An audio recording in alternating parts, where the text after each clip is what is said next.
बाहुल्य डिंडौरी जिले की महिलाओं ने एक बार फिर से जिले का नाम रोशन किया है। प्रधानमंत्री नरेंद्र मोदी ने मन की बात कार्यक्रम में डिंडौरी के रायपुरा गांव में संचालित सेल्फ हेल्प ग्रुप की महिलाओं के कामों की सराहना की।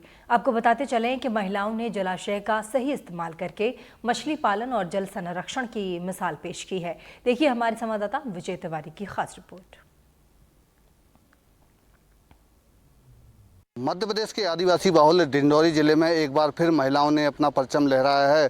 प्रधानमंत्री नरेंद्र मोदी ने मन की बात कार्यक्रम में रायपुरा गांव में संचालित शारदा स्व सहायता समूह के महिलाओं के द्वारा किए जा रहे कामों की सराहना की है, जिसके बाद स्व सहायता समूह की जो महिलाएं हैं खुद को गौरवान्वित महसूस कर रही हैं। इस वक्त हम मौजूद हैं उसी रायपुरा गांव में और हमारे साथ जो है शारदा स्व सहायता समूह की महिलाएं भी आप तस्वीरों में देख सकते हैं। और ये आपको तस्वीरों में मैं आपको दिखाना चाहूँगा, ये वही जलाशय है जहां ये समूह की जो महिलाएं हैं मत्स्य पालन का काम कर रही हैं और इस जलाशय के संरक्षण और संवर्धन के लिए भी इनके द्वारा तमाम प्रकार के प्रयास किए जाते रहे हैं।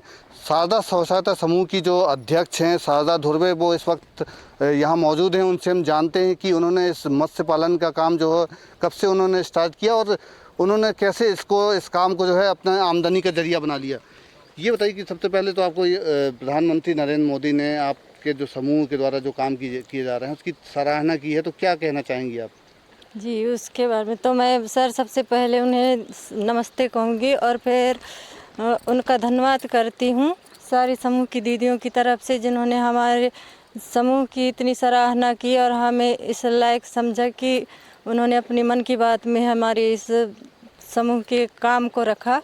उसके लिए हम तहे दिल से सभी लोगों की तरफ से उन्हें धन्यवाद करते हैं NTV के माध्यम से। और हम लोग समूह में सर तो 2009 से ही जुड़े थे। बीच में समूह हम लोग जो बैठक करना छोड़ दिए थे। उस समय जनपद से आए थे सर, एक सर आए थे श्रीवात्री सर, वो हमारा समूह ग्राम सभा की बैठक में बनाए थे। वहाँ मैं ग्राम सभा में तो नहीं थी सर, ये दीदियाँ गई थी वहाँ और इन्हीं लोगों ने मेरे को वहाँ अध्यक्ष बनाया था। इनके अध्यक्ष बनाने से फिर मैंने भी अपना काम शुरू किया और फिर हम लोग फिर 9 में तो समूह बना। उसके बाद हम 2-3 साल ऐसे समूह की बैठक किए, फिर छोड़ दिए। फिर उसके बाद 2012 में आजीविका मिशन आया, उसमें सर आए एक संतोष माझी करके, तो वो उन्होंने फिर हम लोगों को कहा कि आप समूह में जुड़िए। तो हम फिर अलग से दीदियों को इकट्ठा नहीं किए, उसी समूह के फिर हमने चालू किया आजीविका मिशन से जुड़ के। ये बताइए मछली पालन का जो ये व्यवसाय है ये कब से कर रही हैं आप और इसमें कितना आप लोगों को आमदनी कितना फ़ायदा हो जाता है? फिर उसके बाद सर हम लोग 2012 में समूह में जुड़े और 13-14 में हम लोगों को ये डैम मिल गया 10 वर्षीय पट्टा में। इसकी साल में हम लोग 2020 रुपये लीज राशि पटाते हैं जनपद में।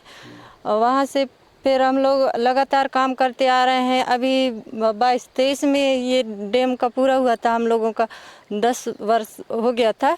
फिर हम लोगों के अच्छे काम करने की वजह से दूसरे बार फिर हम लोगों का 10 वर्ष के लिए पट्टा जारी हुआ है। क्या क्या काम करना पड़ता है इस मछली पालन के व्यवसाय में आप लोगों को? मछली पालन के व्यवसाय में हम लोग मछली बच्चा छोड़ते हैं, उसकी देखभाल करते हैं और फिर गंदगी न फैले इसके लिए हम लोग डैम में चक्कर भी लगाते हैं। तो उसमें गंदगी अगर कोई फैलाता है, कोई दिखता है तो उसे डांटते भी हैं और गंदगी को साफ करने की कोशिश करते हैं। और जैसे कभी पानी खराब हो जाता है तो उसमें चूना वूना ला के डालते हैं पानी साफ करने के लिए, और व्यर्थ में पानी ना बहे उसकी भी हम लोग सुरक्षा करते हैं। तो ये बताइए कि पहले आप लोगों के मतलब कैसी आर्थिक स्थिति थी और समूह में जब से आप लोग ये मछली पालन का काम कर रही हैं तो कितना बदलाव हुआ और प्रत्येक दीदी कितना कमा लेती होंगी महीने में? जी, पहले सर हम सब गरीब दीदियाँ थी, हमारे घर में गरीबी थी उस समय। और फिर हम लोग कहीं आते जाते भी नहीं थे, गांव में ही खेतीबाड़ी का काम करते थे और मजदूरियाँ करती थी दीदियाँ इधर उधर। और फिर गरीबी थी उस समय सर, सब लोगों के यहाँ किसी के यहाँ खाने को नहीं था, पहनने को कपड़ा नहीं मिलता था। फिर समूह में जुड़े, धीरे धीरे हम लोगों की फिर समझ विकसित हुई और समूह में जुड़ने के बाद हम लोग कैसे आए, वो कैसे बचत करें, कैसे बचत करके उसको ब्याज में देते थे, उससे 2 रुपया ब्याज लेते थे दीदियों से। ऐसे इनकम होते होते फिर वो 100 को 200 500 ऐसे करते करते हम लोग उसकी आय बचत को बढ़ाए। बचत को बढ़ाने के बाद फिर हम लोगों ने हमारा ग्राम संगठन बना, तो फिर ग्राम संगठन में भी हम लोगों का एक समूह का 80,000 रुपया आया। जब जैसे ज़्यादा ज़रूरत पड़ती थी दीदियों को 20-30 हज़ार की, तो हम लोग ग्राम संगठन से भी ले लेते थे। तो ये भी बताया जाता है कि इन सब दीदियों में ज़्यादातर लोग जो है मेहनत मजदूरी का काम करके अपना जीवन यापन करती थी, सही है ये सही है सर। सभी लोग गरीबी रेखा के नीचे के ही लोग इस समूह में जुड़े थे। उस समय हम लोगों के पास सहीच में गरीबी थी। मजदूरी का काम भी करते थे। और अब हम मछली पालन का काम करते हैं, तो अब मेरे समूह से कोई भी दीदी बाहर काम करने नहीं जाती। कितना कमा लेती हैं दीदी? प्रत्येक दीदी जो है महीने में कितना कमा लेती होंगी? 10 से 12 हज़ार रुपया हर महीना कमा लेती हैं। इनके पास एक ही गतिविधि नहीं है। समूह में तो मछली पालन का काम करती ही है। घर में ये किसी के यहाँ किराना है, तो किसी के यहाँ मुर्गी फार्म है। ऐसे तो ये अलग अलग गतिविधियों से भी जुड़ी हैं। सब्जी उत्पादन का। जिला प्रशासन का कितना सहयोग मिला आप लोगों को? जिला प्रशासन का पूरा सहयोग है सर। सभी विभागों को मैं धन्यवाद करना चाहती हूँ जिन्होंने हमारे साथ काम किया और हम लोगों को मार्गदर्शन हमेशा करते रहे। जिला पंचायत, जिला जनपद से लेके जिला पंचायत, और हमारे आजीविका मिशन के सर मैडम हैं जो हम लोगों की हमेशा ही हम लोगों को आगे रखा और हमारा मार्गदर्शन किया। और फिर मत्स्य विभाग से हैं सर लोग, वो भी हमारे साथ हमेशा जुड़े रहे और हम लोगों को मार्गदर्शन देते रहे काम करने के लिए। ठीक है, क्या नाम है आपका? शारदा धुर्वे। तो ये थी समूह की अध्यक्ष शारदा धुर्वे। तो बता रही थी कि जिला प्रशासन के सहयोग से उन्होंने इस मत्स्य पालन का जो व्यवसाय है उसको आमदनी का जरिया बना लिया। अब हमारे साथ वो महिला मौजूद हैं जो जिला मुख्यालय में दीदी स्मार्ट फिश पार्लर जो है वहाँ पर वो उसकी देखरेख करती हैं और उसका संचालन करती हैं। ये बताइए दीदी, क्या करना पड़ता है वहाँ स्मार्ट फिश पार्लर में? क्या क्या काम करती हैं? सबसे पहले तो मैं नमस्ते बोलूँगी सरों को। और फिर मेरा नाम है श्रीमती सुमनवती धूमकेती और शारदा आजीविका स्व सहायता समूह में मैं सचिव हूँ। और मैं दीदी स्मार्ट फिश पार्लर दुकान में रहती हूँ। वहाँ मछली बेचने का काम करते हैं और काटते भी हैं और कटलेट भी बनाते हैं सर हम लोग। और साफ़ सफाई हर चीज़ का ध्यान देते हैं सर जी। और ग्राहकों के साथ कैसे बात करना है, कैसे लेन देन करना है, सब कर लेते हैं सर मैं जी। तो वो जो फिश पार्लर वहाँ पे बना है तो कैसे आप लोगों को मिला? वो वहाँ जगह कैसे मिली? क्या जगह सर मत्स्य उद्योग विभाग से मिला है हमको जगह, और जनपद से भी सहयोग दिया है और कृषि विभाग भी हमको सहयोग दिया है पूरा भरपूर। और कलेक्टर महोदय जी हमारे उद्घाटन किए उस दुकान का जी। तो उसमें वहाँ पे कितनी कमाई हो जाती होगी? वहाँ पे सर दिन में हम 3 से 4 हज़ार रुपये दिन में कमा लेते हैं और महीने का आय है 10 से 12 हज़ार हम लोगों का, दीदियों का, जितने भी दीदियाँ हैं मेरे साथ। अच्छा, पहले क्या करती थी दीदी आप? समूह में जुड़ने से पहले क्या काम करती थी? हम लोग मजदूरी का काम करते सर, इधर उधर काम करने जाते थे, भटकते फिरते थे, बस हो गया। और खेती का काम करते थे। और हमारे बच्चों भी इधर उधर भटकते फिरते, पढ़ा नहीं पाते थे, हमारे पास पैसा ही नहीं था पहले।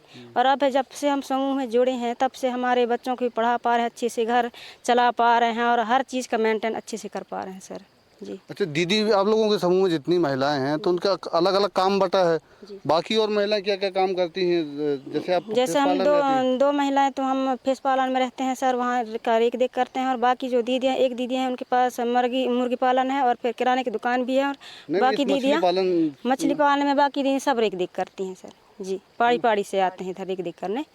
कोई शाम को आ गए, कोई सुबह आ गए, कोई दोपहर में आ गए, तो कोई 3 बजे आ गए, ऐसा काम करते हैं सर।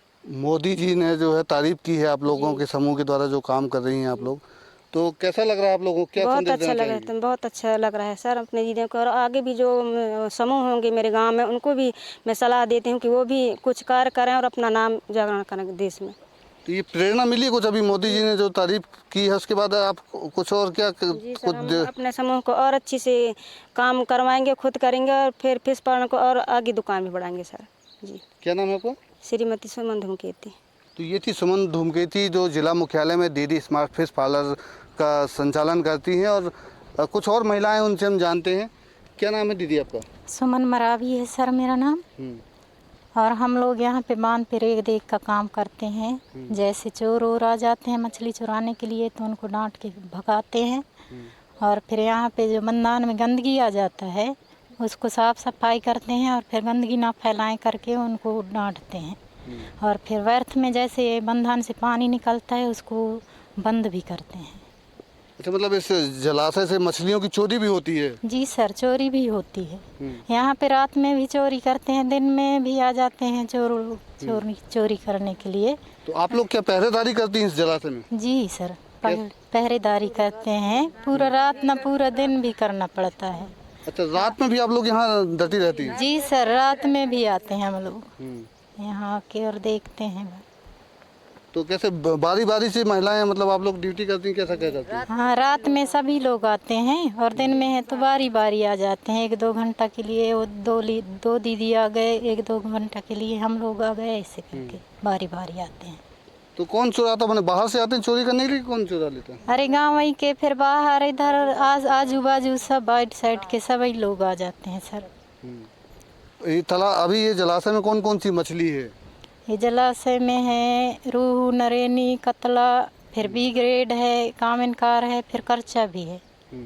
इतने तो मछली हैं। यहाँ से निकाल के यहाँ भी बेचती हैं कि वहीं डिंडोरी में ले जाके नहीं, डिंडोरी में भी ले जाते हैं और फिर जैसे यहाँ पे ज़्यादा हो गया तो हम लोग यहीं पे ग्राहक आ जाते हैं तो यहीं पे भी बेच देते हैं। यहाँ पे भी बेच देते हैं? हाँ।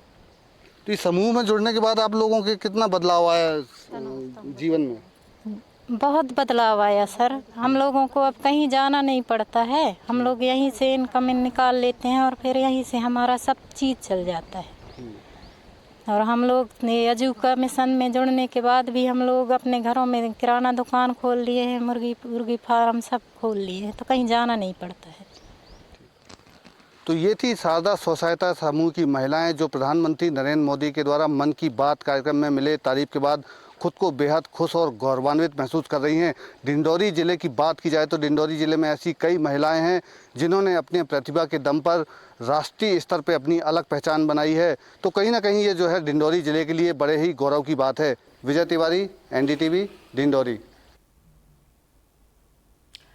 और जशपुर जिले में नवरात्रि की तैयारियां शुरू हो गई हैं। मूर्तिकार मां दुर्गा की प्रतिमाओं को अंतिम रूप देने में जुटे हैं।